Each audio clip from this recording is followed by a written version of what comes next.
যুদ্ধ থেমেছে, কিন্তু প্রস্তুতি থামেনি। ইসরায়েল এখন আবার চোখ রাখছে ইরানের দিকে, আর এবার লক্ষ্য ব্যালিস্টিক মিসাইল। ইসরায়েলি কর্মকর্তাদের দাবি, ইরান দ্রুত বাড়াচ্ছে মিসাইল উৎপাদন। যে কর্মসূচি আগেই ক্ষতিগ্রস্ত হয়েছিল ইসরায়েলি হামলায়, সেটাই আবার দাঁড় করানো হচ্ছে। এই উদ্বেগ নিয়েই ইসরায়েলের প্রধানমন্ত্রী নেতানিয়াহু দেখা করতে যাচ্ছেন ডোনাল্ড ট্রাম্পের সঙ্গে। স্থান ফ্লোরিডা, মার-এ-লাগো। এই মাসের শেষ দিকে ইসরায়েলের পরিকল্পনা পরিষ্কার। ট্রাম্পকে বোঝানো হবে ইরান এখন নতুন হুমকি। কেন হুমকি? কারণ মিসাইল, অনেক মিসাইল, খুব দ্রুত তৈরি হওয়া মিসাইল। ইসরায়েলি সূত্র বলছে ইরান মাসে হাজার হাজার ব্যালিস্টিক মিসাইল তৈরি করতে পারে, সংখ্যা গিয়ে দাঁড়াতে পারে মাসে ৩,০০০-এ। এটাই এখন ইসরায়েলের সবচেয়ে বড় ভয়। নিউক্লিয়ার কর্মসূচি, হ্যাঁ, সেটা উদ্বেগের, কিন্তু তাৎক্ষণিক নয়। ইসরায়েল বলছে ইরান আগে মিসাইল আর আকাশ প্রতিরক্ষা ঠিক করবে, তারপর যাবে পরমাণু বোমার দিকে। কারণ হিসাবটা পরিষ্কার, মিসাইল বেশি থাকলে ইরান নিজের স্থাপনা ভালোভাবে রক্ষা করতে পারবে, আকাশ প্রতিরক্ষা থাকলে বোমা ঢুকবে না। এখানেই ইরানের শক্তি। গত জুন মাসে ইসরায়েল ইরানের ভেতরে হামলা চালায়। মার্কিন যুক্তরাষ্ট্রও যোগ দেয়। অপারেশনের নাম মিডনাইট হ্যামার। ১০০টির বেশি বিমান, সাবমেরিন, ৭টি B-2 স্টেলথ বোমারু, ৩০,০০০ পাউন্ডের বাংকার বাস্টার বোমা। টার্গেট ইরানের নিউক্লিয়ার স্থাপনা ইস্পাহান, নাতাঞ্জ, ফোর্দো। ট্রাম্প তখন বলেছিলেন সব ধ্বংস হয়ে গেছে সম্পূর্ণভাবে, কিন্তু বাস্তবতা এত সহজ নয়। কিছু রিপোর্ট বলছে ক্ষতি হয়েছে, কিন্তু পুরোপুরি নয়। আর সেই সুযোগটাই নিচ্ছে ইরান। ইসরায়েল বলছে ইরান আবার গড়ে তুলছে নিউক্লিয়ার অবকাঠামো, মিসাইল কারখানা এবং আকাশ প্রতিরক্ষা। এ কারণেই নেতানিয়াহু ট্রাম্পকে নতুন বিকল্প দেখাতে চান। আগেও এমন হয়েছিল। জুনের আগে ইসরায়েল ট্রাম্পের সামনে 4টি অপশন রেখেছিল। 1, ইসরায়েল একাই হামলা করবে। 2, যুক্তরাষ্ট্র সীমিত সহায়তা দিবে। 3, দুদেশ একসঙ্গে হামলা করবে। 4, যুক্তরাষ্ট্র একাই হামলা চালাবে। শেষ পর্যন্ত হয়েছিল যৌথ অভিযান। এবারও তেমন কিছু হতে পারে। নেতানিয়াহু যুক্তি দেবেন এটা শুধু ইসরায়েলের সমস্যা নয়, এটা পুরো অঞ্চলের সমস্যা, এমনকি যুক্তরাষ্ট্রেরও। কারণ ইরানের মিসাইল মধ্যপ্রাচ্যের সব ঘাঁটির জন্য হুমকি। মার্কিন ঘাঁটিও বাদ নয়, কিন্তু পরিস্থিতি জটিল।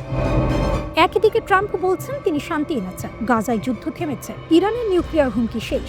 অন্যদিকে ইরান আবার আলোচনায় বসতে চায়, কূটনৈতিক পথে হাঁটতে চায়। এই দুই পথ একসঙ্গে চলে না। আরও একটি বিষয় আছে, ইরান শুধু নিজে নয়, ইরান মানে প্রক্সি, হিজবুল্লাহ, হুথি, ইরাকের মিলিশিয়া। ইসরায়েলের ভয় ইরান আবার এদের অর্থ ও অস্ত্র দেবে, অঞ্চল আরো অস্থির হবে। সব মিলিয়ে কি দাঁড়াচ্ছে? যুদ্ধ থামলেও উত্তেজনা থামেনি। ইরান এখনো শক্তিশালী, মিসাইল আছে, ড্রোন আছে, প্রযুক্তি আছে, ধৈর্য আছে।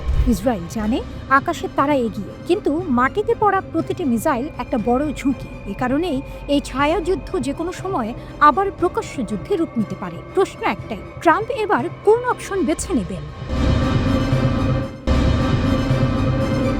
ব্যর্থতার ছাই থেকে উঠে দাঁড়াচ্ছে এক পরাশক্তি, কিন্তু এবার সে চোখ রেখে শিখছে প্রতিপক্ষের কৌশল। হুথিদের কাছে ভেঙে পড়া মার্কিন অস্ত্রের পাহাড় যেন নতুন এক সত্যি তুলে ধরল, মধ্যপ্রাচ্যের আকাশে আজ ইরানের পথই সবার পথ নির্দেশক। হুথিদের বিরুদ্ধে ব্যর্থ হওয়ার পর মার্কিন সামরিক বাহিনীকে কপি করছে ইরানের কৌশল। হাজার হাজার কোটি ডলারের অস্ত্র থামাতে পারেনি হুথিদের, তাই যুক্তরাষ্ট্র উন্মোচন করেছে নতুন বাহিনী। মধ্যপ্রাচ্যে চালু হয়েছে নতুন মার্কিন ওয়ান ওয়ে আক্রমণাত্মক ড্রোন ফোর্স। ড্রোন যুদ্ধ যত দ্রুত বাড়ছে, ততই স্পষ্ট হচ্ছে ইরান ও তার আঞ্চলিক মিত্রদের গতিকে ধরতে এখন ছুটছে আমেরিকা। ৩ ডিসেম্বর মার্কিন সামরিক বাহিনী এক নতুন টাস্ক ফোর্স উন্মোচন করেছে।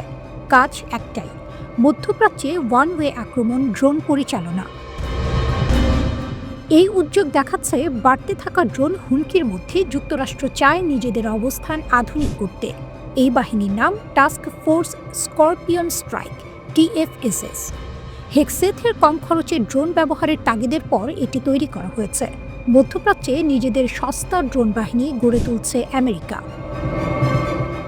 তাদের ভাষায় এই টাস্ক ফোর্স উদ্ভাবনকে প্রতিরোধ শক্তিতে পরিণত করবে। দ্রুত নতুন ড্রোন দিয়ে সৈনিকদের ক্ষমতা বাড়ানো যুক্তরাষ্ট্রের শক্তি ও উদ্ভাবন তুলে ধরে, এতে খারাপ শক্তিগুলো ভয় পায়। স্করপিয়ন স্ট্রাইক হলো আমেরিকার নতুন ওয়ান ওয়ে আক্রমণ ড্রোন বাহিনীর কাঠামো। লক্ষ্য দ্রুত, নির্ভুল, কম খরচে হামলার ক্ষমতা। এই ধারণার কেন্দ্রে রয়েছে লুকাস্ট্রো। ড্রোনগুলো এত সস্তা ও এক্সপেন্ডেবল যে শত্রুর প্রতিরক্ষা ভেদ করা সহজ।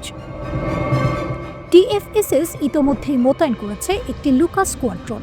লুকাস মানে low cost uncrewed combat attack system. ধারণা খুব সহজ, ব্যয়বহুল অস্ত্র নয়, সস্তা ড্রোনের ঝড়ই ভবিষ্যৎ যুদ্ধের চাবিকাঠি। এই ড্রোনগুলো অনেক দূর পর্যন্ত যেতে পারে, স্বয়ংক্রিয়ভাবে লক্ষ্য খুঁজে আঘাত করতে পারে, অল্প সময়ে বহু মিশন চালানো যায়। এগুলো ক্যাটাপাল্ট বা রকেট সহায়তায় ছোড়া যায়, মানে অত্যন্ত নমনীয়ভাবে ব্যবহার করা যায়। এই বাহিনী গড়ে তোলায় নেতৃত্ব দিচ্ছে স্পেশাল অপারেশনস কমান্ড সেন্ট্রাল। তারা দেখেছে ইরান, হুথি, হিজবুল্লাহ বা অন্যান্য গোষ্ঠী সবাই এখন কামিকাজে ড্রোনের যুগে। তাই যুক্তরাষ্ট্র মনে করছে শত্রুর সস্তা কৌশল মোকাবিলায় নিজেদেরও সস্তা কিন্তু কার্যকর বাহিনী দরকার। প্রোগ্রামটি একই সাথে এক নতুন যুদ্ধ পদ্ধতির পরীক্ষাগার। হুথিদের কাছ থেকে শিক্ষা। 2025 সালের মে মাসে যুক্তরাষ্ট্র হুথিদের সঙ্গে যুদ্ধবিরতি ঘোষণা করে। মাসের পর মাস আকাশ থেকে বোমা বর্ষণ করেও ফল আসেনি। লোহিত সাগর এলাকায় কার্গো জাহাজের ওপর হামলা ঠেকানোর জন্য শুরু হওয়া অভিযান একসময় থেমে যায়।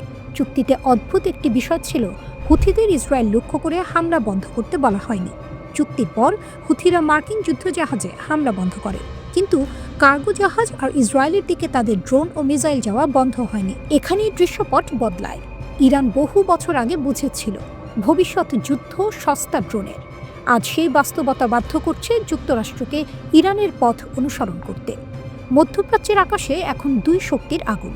একদিকে ইরানের পরীক্ষিত ড্রোন সাম্রাজ্য, অন্যদিকে আমেরিকার নতুন শিখতে থাকা বাহিনী। কে জয়ী হবে তা সময় বলবে, কিন্তু সত্য একটাই, এই যুদ্ধে পথ দেখাচ্ছে ইরান।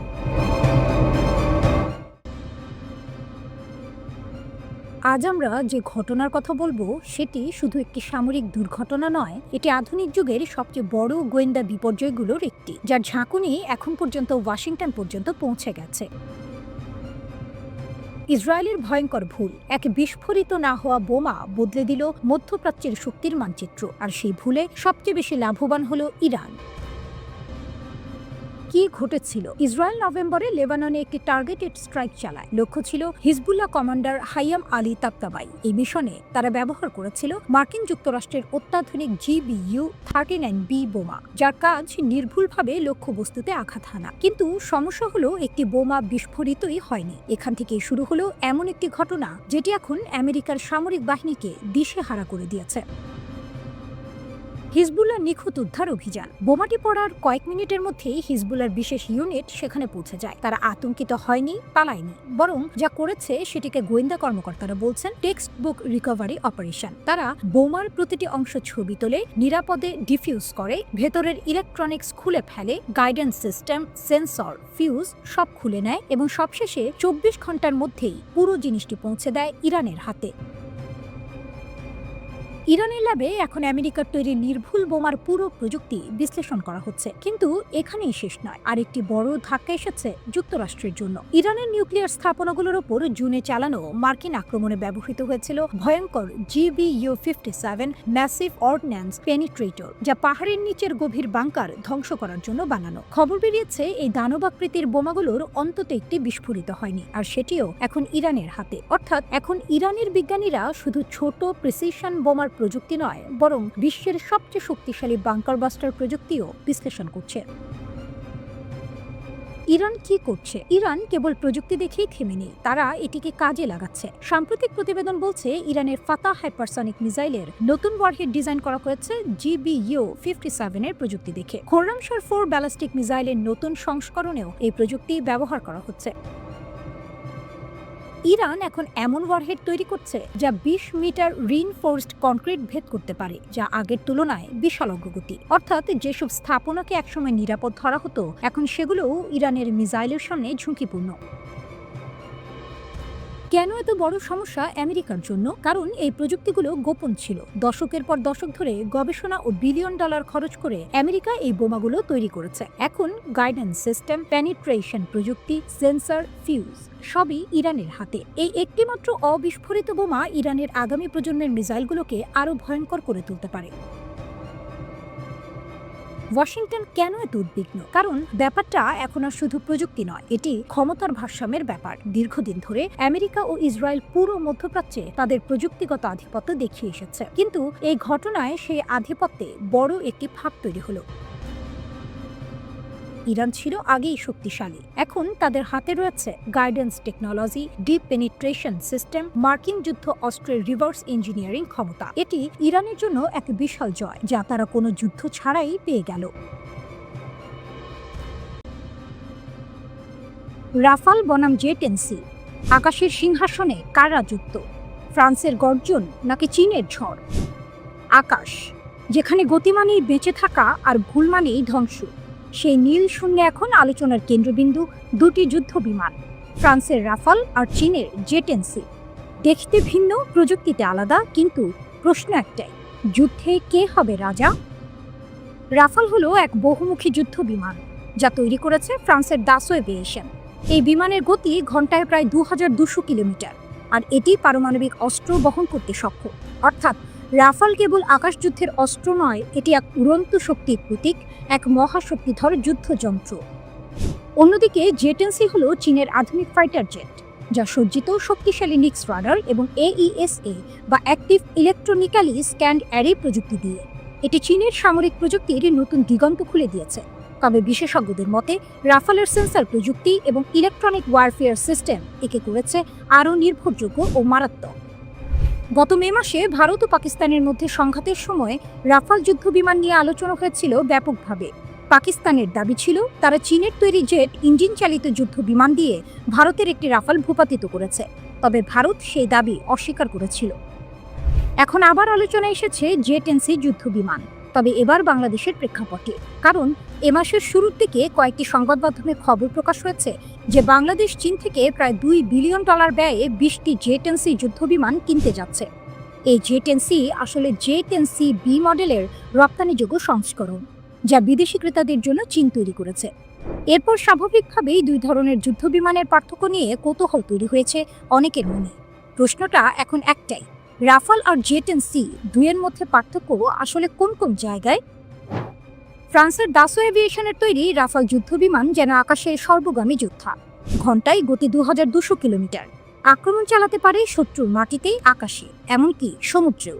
আর সবচেয়ে ভয়ঙ্কর দিক, এটি বহন করতে পারে পারমাণবিক অস্ত্র।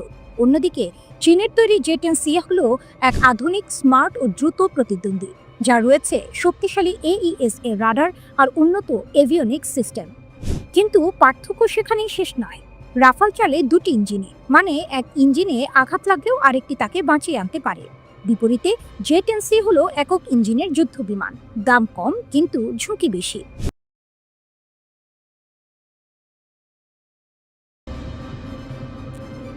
মধ্যপ্রাচ্য আবার জ্বলছে, আকাশে উঠছে আগুনের সিঁড়ি, আর ঠিক সেই মুহূর্তে আমেরিকার এক বিরল ক্ষেপণাস্ত্র চালনা, নতুন যুদ্ধের অশনি সংকেত। হুথিদের সঙ্গে সিরিয়ার যুদ্ধ কি মিলছে এক সুতায়? মার্কিন সামরিক বাহিনী এমন এক ক্ষেপণাস্ত্র মোতায়েন করেছে যা সাধারণত দেখা যায় না। প্রশ্ন উঠছে, একে হুথিদের বিরুদ্ধে নতুন যুদ্ধ, নাকি সিরিয়া ও লেবাননে ইসরায়েলের হামলা পরিস্থিতিকে আরও ভয়ঙ্কর করে তুলছে? ইসরায়েল সিরিয়া লেবাননে হামলা বাড়ালে মার্কিন যুক্তরাষ্ট্র বাড়াচ্ছে অস্ত্র মোতায়েন। ইসরায়েল সাম্প্রতিক সপ্তাহগুলিতে সিরিয়া ও লেবাননে একের পর এক আঘাত হেনেছে। এরই মধ্যে যুক্তরাষ্ট্র নতুন ড্রোন ফোর্স মোতায়েনের ঘোষণা দিয়েছে। একটি নতুন অস্থিরতার সূচনা, এটাই বিশ্লেষকদের সতর্কবার্তা। ড্রোন ফোর্সের পর এবার বিরল ক্ষেপণাস্ত্র, মার্কিন যুদ্ধবিমান সুপার হর্নেট দেখা গেছে ক্ষেপণাস্ত্র নিয়ে। এটা খুবই বিরল দৃশ্য, বিশেষ করে ইয়েমেনের আকাশে। একে অনেকে বলছে রাউন্ড 1 হেরে গিয়ে মার্কিন বাহিনীর রাউন্ড 2 প্রস্তুতি। মার্কিন যুদ্ধ দফতর প্রকাশ করল নতুন ছবিগুলো এপ্রিল মাসে তোলা হয়েছিল, সম্প্রতি প্রকাশিত হয়েছে। এগুলোতে দেখা যায় হুথিদের বিরুদ্ধে ব্যবহৃত অস্ত্র ভাণ্ডার। TWZ রিপোর্ট বলছে ছবিতে দেখা গেছে সুপার হর্নেট যুদ্ধা বিমান, বিমানে লাগানো ছিল বিরল স্ল্যাম ER ক্ষেপণাস্ত্র। USS হ্যারি এস ট্রুম্যান এর ভূমিকায় বড় মোড়। এই ক্ষেপণাস্ত্রবাহী বিমানগুলো ছিল মার্কিন নৌবাহিনীর সেন্টকমের অধীনে, বিশেষত USS Harry S Truman career strike গ্রুপের অংশ। বিমানে ছিল M9X সাইডউইন্ডার ও সম্ভবত M-RAM ক্ষেপণাস্ত্র।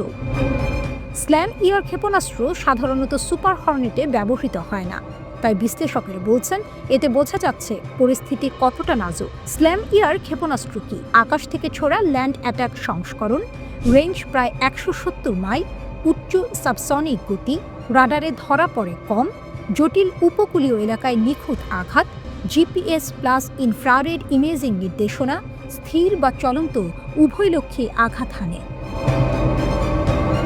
বিশ্লেষকরা বলছেন, হুথিদের শক্তিশালী ও বৈচিত্র্যময় এয়ার ডিফেন্সের কারণে এই ক্ষেপণাস্ত্রই ছিল সবচেয়ে কার্যকর। ৮ মাসের টানা অভিযানের পর জাহাজ ফিরল দেশে। ইউএসএস হ্যারি এস ট্রুম্যান জুলাইয়ে যুক্তরাষ্ট্রে ফিরে যায়। এই যুদ্ধজাহাজ ছিল অপারেশন রাফ রাইডার এর অন্যতম প্রধান শক্তি। এটাই ছিল আমেরিকার ৫২ দিনের হুথি বিরোধী অভিযান। মধ্যপ্রাচ্য উত্তেজনা এখন টানটান। মার্কিন যুক্তরাষ্ট্র এখন আরও প্রতিপক্ষ বাড়াচ্ছে। ঘোষণা করা হয় নতুন drone task force scorpion strike. এই ফোর্সে থাকবে সস্তা কিন্তু বিধ্বংসী লোকাস্ট ড্রোন, যা শত্রুর প্রতিরক্ষা ভেদ করে ঝাঁকে ঝাঁকে আক্রমণ চালাতে পারে। লেবাননে ভয় আসছে কি বড় হামলা? ইসরায়েল লেবানন ও সিরিয়ায় হামলা জোরদার করেছে। লেবাননের কর্মকর্তারা আশঙ্কা করছেন আগামী কিছুদিন বা সপ্তাহেই বড় এক হামলা আসতে পারে। হিজবুল্লাহ প্রস্তুত। বিদ্যুৎ গতির ক্ষেপণাস্ত্র, সুসংগঠিত গেরিলা ইউনিট আর তাদের পাহাড়ি প্রতিরক্ষা ইসরায়েলের জন্য ভয়ঙ্কর চ্যালেঞ্জ। সিরিয়া সীমান্তেও তাদের শক্তিশালী উপস্থিতি ইসরায়েলকে বাধ্য করছে আরও আক্রমণাত্মক হতে। ট্রাম্পও সতর্ক করলেন ইসরায়েলকে। ডোনাল্ড ট্রাম্প ইসরায়েলের এই ধারাবাহিক হামলায় ক্ষুব্ধ। তিনি বলেছেন, এভাবে সিরিয়া অস্থিতিশীল করলে পুরো অঞ্চল জ্বলে উঠবে।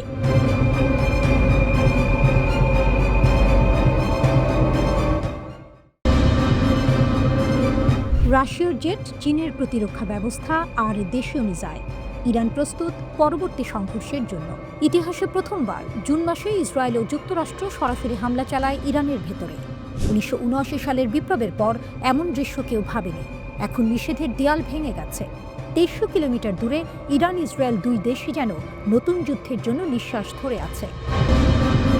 সময় ফুরিয়ে আসছে, আগুন জ্বলছে ছায়ের নিচে। নিউ ইয়র্ক টাইমস জানিয়েছে, ইরানের সমৃদ্ধ ইউরেনিয়ামের বড় অংশ এখন অক্ষত। পরমাণু আলোচনাও থমকে গেছে। আঞ্চলিক কর্মকর্তারা বলছেন, ইসরায়েল ইরান যুদ্ধ এখন সময়ের অপেক্ষা মাত্র। ইসরায়েল মনে করে ইরানের পরমাণু কর্মসূচি তাদের অস্তিত্বের হুমকি, তাই নতুন আঘাত প্রায় নিশ্চিত। কিন্তু এবার আগুনে জবাব দেবে আগুন। বিশেষজ্ঞ আলী ওয়াইজ বলছেন, জুনের মতো নিয়ন্ত্রিত থাকবে না ইরান। আগের চেয়ে শক্তভাবে পাল্টা আঘাত আসবে। ইরান ইতোমধ্যে প্রস্তুতি নিচ্ছে পরের রাউন্ডের জন্য। দিনরাত চলছে ইরানের মিসাইল কারখানা। ইরানের কারখানাগুলো ২৪ ঘন্টা চলছে। তাদের পরিকল্পনা, একসাথে ২,০০০ মিসাইল। জুনের যুদ্ধে তারা নিক্ষেপ করেছিল ৫০০র মতো। ইসরায়েলি যুক্তরাষ্ট্র ৮৫ থেকে ৯০% আটকাতে পেরেছিল, কিন্তু প্রায় ৪৮টি মিসাইল ভেদ করে ঢুকে যায় ইসরায়েলের ভেতরে। রিফাইনারি, হাসপাতাল, গবেষণা কেন্দ্র কোনো কিছুই নিরাপদ ছিল না। ইরান বলছে, আকাশ ছিল আমাদের দখলে। পররাষ্ট্রমন্ত্রী আরাকচি বললেন, জুনের যুদ্ধের চেয়েও আজ আমাদের মিসাইল শক্তি বেশি। তাদের দাবি, ইসরায়েলের প্রতিরক্ষা স্তরগুলো ভেদ করে তারা বারবার আঘাত হেনেছে। প্রতিরক্ষামন্ত্রী নাসির জাদে বলেন, পরিমাণে ও গুণে ইরানের সামরিক উৎপাদন এখন নতুন উচ্চতায়। ইরানকে শক্ত করছে দুই দৈত্য চীন ও রাশিয়া। ইউরোপীয় গোয়েন্দারা জানায়, চীন থেকে কঠিন জ্বালানি তৈরির রাসায়নিক আসছে ইরানে। চীনের HQ-9 এয়ার ডিফেন্সও যাচ্ছে তেহরানে। রাশিয়া দিচ্ছে MiG-29। আর আলোচনায় আছে, মস্কো ইরানকে ৪৮টি Su-35 জেট দিতে পারে। অন্যদিকে ইসরায়েল মহাচাপে। জুনের যুদ্ধে তারা দিনে ইরানের ১০০ মিসাইলের ঢেউ দেখেছে। এক সপ্তাহের মাথায় ইসরায়েলের ডিফেন্স মিসাইল মজুদ প্রায় শেষ হয়ে আসে। মার্কিন থার্ড সিস্টেম একাই ১৫০টি ক্ষেপণাস্ত্র নিক্ষেপ করেছে। এটি ছিল যুক্তরাষ্ট্রের মোট স্টকের ১/৪। এ কারণেই ১২ দিনের মাথায় ইসরায়েল যুদ্ধবিরতিতে রাজি হয়। তাই ইসরায়েলও দৌড়াচ্ছে অস্ত্র বাড়াতে। মার্কিন যুক্তরাষ্ট্র গঠন করেছে মিউনিশনস এক্সলেশন কাউন্সিল। ইসরায়েল বাড়াচ্ছে অ্যারো-এর দ্রুত উৎপাদন। নতুন সিস্টেম অ্যারো-4 ও স্কাইসনিক তাড়াহুড়ো করে আনা হচ্ছে। এগুলো হাইপারসনিক মিসাইল আটকানোর জন্য। তাই ইরানে দৌড়াচ্ছে অস্ত্র বাড়াতে। মার্কিন যুক্তরাষ্ট্র গঠন করেছে মিউনিশনস এক্সিলারেশন কাউন্সিল। ইসরায়েল বাড়াচ্ছে অ্যারো-এর দ্রুত উৎপাদন। নতুন সিস্টেম অ্যারো-4 ও স্কাইসনিক তাড়াহুড়ো করে আনা হচ্ছে। এগুলো হাইপারসনিক মিসাইল আটকানোর জন্য। কিন্তু ইরানও দাবি করে তাদের ফাতা-1 ও ফাতা-2 হাইপারসনিক। দুই দেশই আগুনে আগুন দিচ্ছে। দুই দেশই যুদ্ধের অঙ্ক কষছে। আকাশ, সমুদ্র, পরমাণু, সব জায়গায় উত্তেজনা। শেষ কথাটি সবচেয়ে ভয়ানক। সময় যুদ্ধকে ঠেলে দিচ্ছে সামনে। ইরান বলছে তাদের পরমাণু কর্মসূচি এগোচ্ছে। ইসরায়েল বলছে আর অপেক্ষা নয়। রাশিয়ার জেট, চীনের প্রতিরক্ষা আর ইরানের নিজস্ব মিসাইল সবই দাঁড়িয়ে আছে নতুন সংঘর্ষের দোরগোড়ায়। যুদ্ধ আসছে, কবে তা বলবে ইরানের পরমাণু ঘড়ি।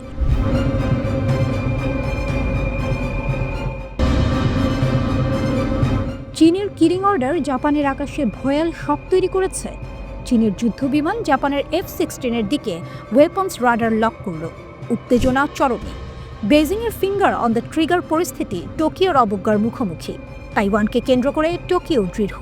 ট্রাম্পের মধ্যস্থতা ব্যর্থ। শেষের কোনো নিদর্শন নেই। টোকিও বেজিং উত্তেজনা চলছেই। একচেটিয়া রাডার লক, আকাশে শক্তির প্রকাশ। একটি চীনা J-15 জেট দুইবার জাপানের F-15কে রাডার লক করেছিল ওকিনাওয়া অঞ্চলে। জাপানের প্রতিরক্ষা মন্ত্রণালয় জানায় J-15 অন্তরালে 2 F-15 ট্র্যাক করেছিল। প্রথম লক চলেছিল প্রায় 3 মিনিট, বিকেল 4:30 পর। দ্বিতীয় লক স্থায়ী হয়েছিল প্রায় 30 মিনিট, 2 ঘন্টা পরে। জাপানের প্রতিরক্ষামন্ত্রী শিনজিরো কোইজুমি বলেছেন, সম্ভাব্য আকাশসীমা লঙ্ঘনের জন্য জাপানি জেট স্ক্র্যাম্বল করা হয়েছে। কোইজুমি বলেন, গতকাল 2টি ঘটনা ঘটেছে। চীনা সামরিক বিমান জাপান আত্মরক্ষার বাহিনীর বিমানকে রাডার দ্বারা লক্ষ্য করেছে। এমন কাজ বিপজ্জনক, নিরাপদ অপারেশনের সীমা অতিক্রম করে। আমরা চীনা পক্ষকে শক্তিশালী প্রতিবাদ জানিয়েছি, পুনরায় এমন ঘটনা না ঘটার দাবি করেছি। টোকিও জোর দিয়ে বলেছে, জাপানের আকাশসীমা লঙ্ঘন হয়নি, কোনো আঘাত বা ক্ষতির খবর পাওয়া যায়নি। চীনা J-15 লিয়াওনিং এয়ারক্রাফট ক্যারিয়ার থেকে উৎক্ষেপণ করা হয়েছে। লিয়াওনিং ওকিনাওয়া দ্বীপের দক্ষিণে 3টি ক্ষেপণাস্ত্র ধ্বংসকারী জাহাজ নিয়ে চলছিল। চীন দাবি করেছে, জাপানের বিমান বারবার তাদের নৌবাহিনী প্রশিক্ষণে হস্তক্ষেপ করেছে। ফায়ার কন্ট্রোল রাডার লককে আকাশ যুদ্ধের সবচেয়ে ভয়ঙ্কর ঘটনা মনে করা হয়। এটি সম্ভাব্য ক্ষেপণাস্ত্র হামলার সংকেত দেয়, পালানোর নির্দেশ দেয়। এই ঘটনা জাপানি ও চীনা বিমানগুলোর মধ্যে প্রথম রিপোর্ট করা রাডার লক। আগে চীনা ও জাপানি জাহাজ ডায়াও সেনকাকু দ্বীপের কাছে মুখোমুখি হয়েছিল। চীন বলেছে, একটি জাপানি মাছ ধরা নৌকা অবৈধভাবে ডায়াও দ্বীপের জলসীমায় প্রবেশ করেছে। জাপান জানিয়েছে, 2 চীনা কোস্টগার্ড জাহাজ তাদের জলসীমায় প্রবেশের পর তারা তৎপর হয়েছে।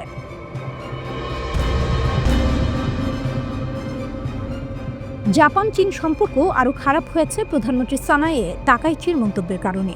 তাইওয়ান এই স্ট্যান্ড অফের কেন্দ্রবিন্দুতে। তাকাইচি বলেছেন, চীনের তাইওয়ানে আক্রমণ জাপানের জন্য বাঁচার হুমকিস্বরূপ পরিস্থিতি তৈরি করতে পারে। চীনের পররাষ্ট্রমন্ত্রী ওয়াং ই বলেছেন, তাকাইচির মন্তব্য লাল রেখা অতিক্রম করেছে। বেজিং অভিযোগ করেছে, তাকাইচি তাদের অভ্যন্তরীণ বিষয়ে হস্তক্ষেপ করছে এবং মন্তব্য প্রত্যাহারের দাবি জানিয়েছে। জাপানি প্রধানমন্ত্রী মন্তব্য প্রত্যাহার করেননি, বলেন, টোকিওর অবস্থানে কোনো পরিবর্তন নেই। এই ঘটনার মধ্যে আমরা শিখতে পারি, শক্তি শুধু অস্ত্র নয়, পরিকল্পনা, প্রস্তুতি এবং প্রতিক্রিয়ার ধারা নিয়ে নিরাপত্তা নিশ্চিত হয়। ঠিক যেমন ইরান তার সাগর ও আকাশে শক্তি প্রদর্শন করেছে। শক্তির প্রকৃত মূল্য বোঝা যায় প্রতিকূল পরিস্থিতিতে।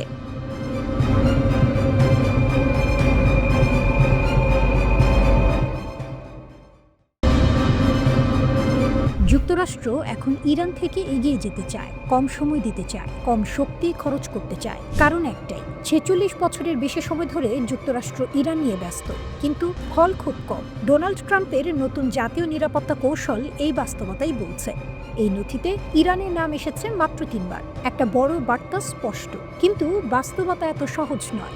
ইরান দুর্বল হয়েছে ঠিক। গত 2 বছরে ইরান সামরিক ও কূটনৈতিকভাবে চাপের মুখে পড়েছে। জাতিসংঘ আবার নিষেধাজ্ঞা দিয়েছে। দেশের ভেতরে পানি সংকট, অর্থনৈতিক চাপ। তবুও ইরান শেষ হয়ে যায়নি, বরং এখানেই ভুলটা হয়। ইরানের হাতে এখনো উচ্চমাত্রায় সমৃদ্ধ ইউরেনিয়াম আছে উন্নত সেন্ট্রিফিউজ, আর সবচেয়ে গুরুত্বপূর্ণ, এখন আর আন্তর্জাতিক নজরদারি নেই। 12 দিনের ইরান ইসরায়েল সংঘর্ষের পর ইরানের ভেতরেই পারমাণবিক অস্ত্র তৈরির দাবি জোরালো হয়েছে। এটা ছোট সংকেত নয়, এটা বড় সতর্কবার্তা। মিসাইল শক্তিতে ইরান এখনো ভয়ঙ্কর। ইসরায়েল সেই শক্তি টের পেয়েছে। এই যুদ্ধে ইরান সরাসরি ক্ষতি করতে পেরেছে। আর প্রক্সি শক্তি, হিজবুল্লাহ, হুথি সব শেষ হয়ে যায়নি। হুথির মাধ্যমে ইয়েমেন থেকে ইরান এখনো লোহিত সাগর কাঁপায়। এ কারণে ইসরায়েল চুপ নেই। নেতানিয়াহু প্রকাশ্যে ইরানের মিসাইল হুমকির কথা বলছেন। ইসরায়েলের ভেতর অনেকেই বলছে 12 দিনের যুদ্ধ ছিল প্রথম ইরান যুদ্ধ। পরের যুদ্ধ আরও বড় হবে, আরও সরাসরি হবে। এখানেই যুক্তরাষ্ট্রের সমস্যা। ট্রাম্প ইরানের সরকার পরিবর্তন চান না, আমেরিকা ফার্স্ট নীতি সেটা বলে। তাহলে সামনে কি পথ? 3টা অপশন। 1, সব ঠিক থাকবে, এই আশায় বসে থাকা। 2, ইরান সামলানোর দায়িত্ব ইসরায়েলের হাতে ছেড়ে দেয়া। 3, ইরানের সঙ্গে নতুন চুক্তি। প্রথমটা সবচেয়ে ঝুঁকিপূর্ণ, কারণ সংঘর্ষ আবার শুরু হওয়া অসম্ভব নয়। বিশেষ করে ট্রাম্প নিজেই JCPOA থেকে বেরিয়ে যাওয়ার সিদ্ধান্তের মালিক। দ্বিতীয়টা আরও বিপজ্জনক। ইসরায়েল শক্তিশালী, সন্দেহ নেই, কিন্তু প্রতিবার হামলা মানেই বড় যুদ্ধের ঝুঁকি। মধ্যপ্রাচ্যে থাকা 40,000 মার্কিন সেনা তখন লক্ষ্যবস্তু হবে। তৃতীয় পথ নতুন চুক্তি, কঠিন, রাজনৈতিকভাবে ঝুঁকিপূর্ণ। রিপাবলিকানদের ভেতরেই বিভাজন তৈরি হবে। ইসরায়েল সরকারও খুশি হবে না। তবুও বাস্তবতা একটাই, ইরানকে উপেক্ষা করে এগিয়ে যাওয়া যাবে না। ইরান দুর্বল কিন্তু ভাঙেনি, ইরান চাপে কিন্তু নিঃশেষ নয়। শক্তিশালী রাষ্ট্র এভাবেই টিকে থাকে, সময় নেয়, নিজেকে পুনর্গঠন করে। যুক্তরাষ্ট্র যদি সত্যিই মধ্যপ্রাচ্য থেকে বেরোতে চায়, তাহলে সবচেয়ে কঠিন কাজটাই করতে হবে, আলোচনা, চুক্তি আর বাস্তবতাকে মেনে নেওয়া। কারণ যুদ্ধ এড়ানো দুর্বলতা নয়, বরং কৌশলের সবচেয়ে শক্তিশালী রূপ।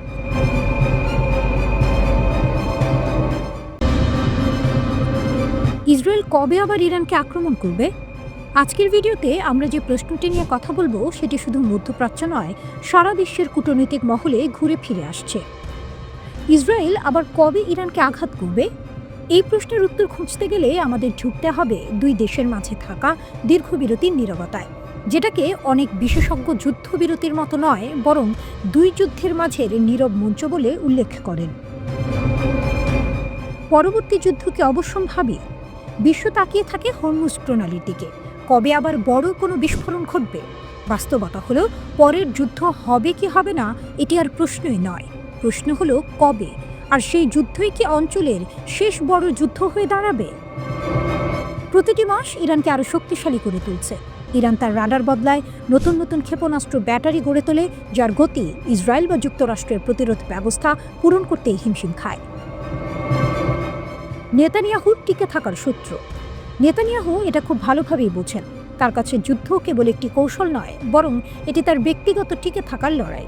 গাজায় বোমা না ফেললে, বিদেশি কোনো শত্রুকে সামনে না রাখলে তিনি রাজনৈতিকভাবে পতিত হবেন, এমনকি আইনগতভাবে জেলে পর্যন্ত যেতে পারেন। তাই হিসাব নতুন হয়, যদি গাজা না তাহলে তেহরান। ইসরায়েলের স্থায়ী আগাম আঘাত নীতি। ইসরায়েলের নিরাপত্তা নীতি খুবই স্পষ্ট। তারা মনে করে প্রতিবেশীদের ইচ্ছা কখনো বদলায় না। তাই ইসরায়েল বিশ্বাস করে আগে আঘাত করো, যাতে প্রতিপক্ষ আঘাত করার সুযোগ না পায়। কিন্তু বাস্তবতা হলো, ইরানের ক্ষেপণাস্ত্র এখন প্রমাণ করেছে অঞ্চল আর তত বড় নেই। তেহরান থেকে মাত্র 12 মিনিট দূরে। তেল আবিব এখন আর ধরা ছোঁয়ার বাইরে নয়। তেহরানের যুদ্ধ প্রস্তুতি ও কৌশল দুটি একসঙ্গে চলে। ইরান নতুন লঞ্চার তৈরি করছে, ক্ষেপণাস্ত্র জমাচ্ছে, রাশিয়ার বিমান ব্যবস্থা চাইছে, হিজবুল্লাহ হুথিদের সমন্বয় আরও শক্ত করছে। এর কতটা বাস্তব প্রস্তুতি আর কতটা সংকেত, এটি কেবল IRGC জানে। তবে অনিশ্চয়তাই ইরানের শক্তি। প্রতিটি ড্রোন মহড়া, প্রতিটি টিভি প্রচারিত ক্ষেপণাস্ত্র উৎক্ষেপণ ইসরায়েলকে স্মরণ করিয়ে দেয়, ইরান আহত হলেও প্রতিপক্ষকে ভয়াবহ আঘাত করতে পারে। এভাবে ইরান প্রতিপক্ষকে এমনভাবে অস্থির রাখে যাতে ইসরায়েল কোনোদিনই নিশ্চিত হয়ে বলতে না পারে জিতবে কিনা। জুনের যুদ্ধে আরেকটি সত্য প্রকাশ পেয়েছিল, মোসাদ ইরানের ভেতরে কত গভীর ঢুকেছিল। বাইরে থেকে ক্ষেপণাস্ত্র ছোড়া হয়েছে ঠিকই, কিন্তু ভেতরের নাশকতা, ড্রোন হামলা, গুপ্ত হত্যা, যোগাযোগ নষ্ট করা এসব ঘটেছিল অভ্যন্তরে থাকা নেটওয়ার্কের মাধ্যমে। তবে এই নেটওয়ার্ক প্রকাশ হয়ে যাওয়ায় ইসরায়েল বড় ক্ষতি স্বীকার করেছে। কয়েক মাসে তারা কতটা পুনর্গঠন করতে পারবে তা নিয়ে সন্দেহ আছে। তাহলে ইসরায়েল কবে আবার আক্রমণ করবে? এর উত্তর হলো, ইসরায়েল ও ইরান এখন এমন এক জটিল পরিবেশে বাস করছে যেখানে প্রতিরোধ যুদ্ধ ঠেকায় না, বরং যুদ্ধের ব্যবধান নির্ধারণ করে। প্রতিটি আঘাত ব্যবধান কমায়, প্রতিটি বিরতি আরও ছোট হয়। যদি কোনো বড় কূটনৈতিক পরিবর্তন না আসে, তাহলে পরবর্তী যুদ্ধ সময়ের অপেক্ষা, কিন্তু একেবারেই অনিবার্য। আর সত্য হলো, এই যুদ্ধের প্রশ্ন সময় নয়, বরং সহনশীলতা। কে কতদিন নিজেদের সীমা পরীক্ষা করতে পারবে, অঞ্চলের ভবিষ্যৎ তার উপরই নির্ভর করছে।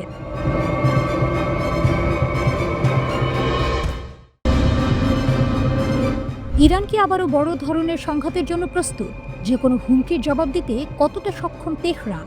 এই প্রশ্নগুলোর উত্তর খুঁজতে হলে আমাদের তাকাতে হবে ইরানের সামরিক নেতৃত্বের সর্বশেষ বক্তব্যের দিকে, কারণ যুদ্ধ শেষ হলেও প্রস্তুতির গল্প এখানেই থেমে নেই। ইরানি সেনাবাহিনীর গ্রাউন্ড ফোর্সের কমান্ডার ব্রিগেডিয়ার জেনারেল আলী জাহান শাহী স্পষ্ট ভাষায় জানিয়েছেন, ইরানের সব সেনা ইউনিট এখন যে কোনো হুমকি মোকাবিলায় সম্পূর্ণ প্রস্তুত। তার দাবি অনুযায়ী সক্ষমতা, সরঞ্জাম এবং প্রশিক্ষণ তিনটি ক্ষেত্রেই ইরানের সশস্ত্র বাহিনী বর্তমানে সর্বোচ্চ প্রস্তুতির অবস্থানে রয়েছে।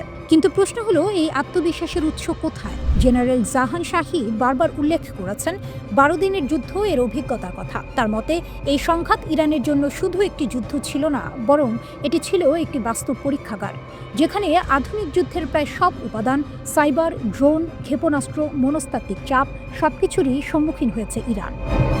তিনি বলেন, সর্বোচ্চ ধর্মীয় নেতা আয়াতুল্লাহ আলী খামেনির সরাসরি নির্দেশনা ও দিক নির্দেশনায় যুদ্ধ পরবর্তী সময়ে ইরানের সামরিক প্রস্তুতি বহুগুণে বেড়েছে। শুধু কৌশলগত পরিবর্তন নয়, বরং পুরো কমান্ড কাঠামো ও যুদ্ধ প্রস্তুতির দর্শনেই এসেছে রদবদল। এখানে একটি গুরুত্বপূর্ণ বিষয় আছে।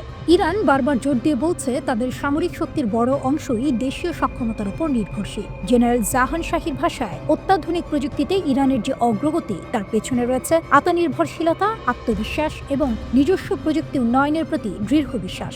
12 দিনের যুদ্ধের প্রসঙ্গ টেনে তিনি বলেন, ইসরায়েল যুক্তরাষ্ট্র ও ন্যাটোর সহায়তায় অত্যাধুনিক বৈশ্বিক প্রযুক্তি ব্যবহার করে এই যুদ্ধ শুরু করেছিল। পরিকল্পনা ছিল অত্যন্ত সুপরিকল্পিত।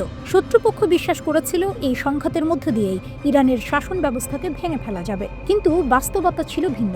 জেনারেল জাহান শাহী স্বীকার করেন, এই যুদ্ধে ইরান ক্ষতির সম্মুখীন হয়েছে। বেশ কয়েকজন সিনিয়র কমান্ডার শহীদ হয়েছেন, মোট 58 জন সেনা প্রাণ দিয়েছেন। কিন্তু তার মতে মূল লক্ষ্য অর্জনে শত্রু পুরোপুরি ব্যর্থ হয়েছে।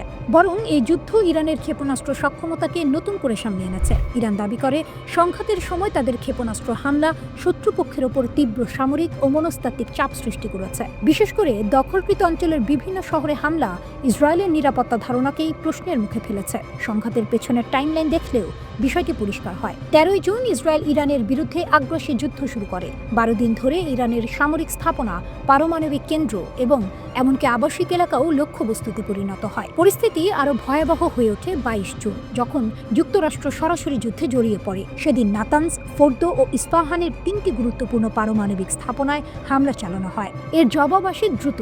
IRGC aerospace force operation true promise 3 এর আওতায় 22 দফায় পালাক্রমে ক্ষেপণাস্ত্র হামলা চালায়। ইরানের দাবি, এই হামলাগুলো দখলকৃত অঞ্চলে ব্যাপক ক্ষয়ক্ষতির কারণ হয়। শুধু তাই নয়, যুক্তরাষ্ট্রের হামলার প্রতিশোধ হিসেবে কাতারের আল উদাইদ এয়ারবেজেও ক্ষেপণাস্ত্র হামলা চালায় ইরান। এই ঘাঁটিটি মধ্যপ্রাচ্যে যুক্তরাষ্ট্রের সবচেয়ে বড় সামরিক স্থাপনা হিসেবে পরিচিত।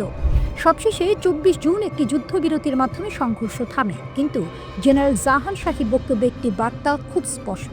যুদ্ধবিরতি মানেই প্রস্তুতির অবসান নয়। ইরানের সশস্ত্র বাহিনী এখনও সর্বোচ্চ সতর্ক অবস্থানে রয়েছে।